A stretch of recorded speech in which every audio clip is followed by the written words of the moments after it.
A vida dele era pregar o evangelho, né? Nas comunidades. Ele era até bom porque o mal carrega, todo mal carrega um bem. Eu lembrei que ele pregava no Salobo, Santa Rosa, Shell, Cavalo Russo, Bituizinho, Bituí Grande. Ele andava essa comunidade toda. Ele saía pregando nessas comunidades todas assim, ele ia a pé ou ele ia de cavalo? Pés. De pé? De pés. Era de pés. Naquele tempo? Passava 2, 3 dias sem chegar em casa. E era? Era. Só pregando? Só pregando. A profissão... Tem lugar distante que ele ia, né? De pés, aí demorava para voltar. Ele sofreu alguma perseguição assim quando ele saiu pregando? Sofreu.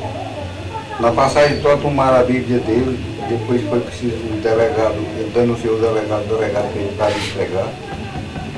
O cabo de polícia tomou e o delegado obrigou o cabo a entregar a Bíblia. Só porque ele era crente? Só porque ele era crente.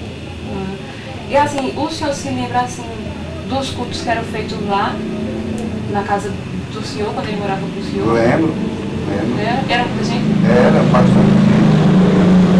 Quem ia pra lá assim que o senhor se lembra? Eu me lembro, ia Zé Cadu, ia João Janu, os filhos de João Janu, minha tia Maria, minha tia Sabina, de Miguel, Tineco, e reunia muita gente da vizinhança. Antônio Augusto, Zé Augusto, todos se reuniam lá em casa. Para realizar os cultos, Para né? realizar o culto. E... E naquela época não tinha igreja, né? Se tinha igreja era lá em Belo Jardim, era longe. A gente morava distante, morava na Arara, lá no município do Brega. Era longe, né? Era. Ainda não era aqui, era mais longe ainda. Não sei, se chega por aqui era ele. Quer dizer, quem levou a mensagem para Zé Cadu foi ele. Foi ele. Zé Cadu ainda não era crente. Não. Ele falava que Zé Cadu estudava a Bíblia por cigarro de atrás da orelha. É. Ele estudava a Eu Bíblia? lembro disso que ele falava.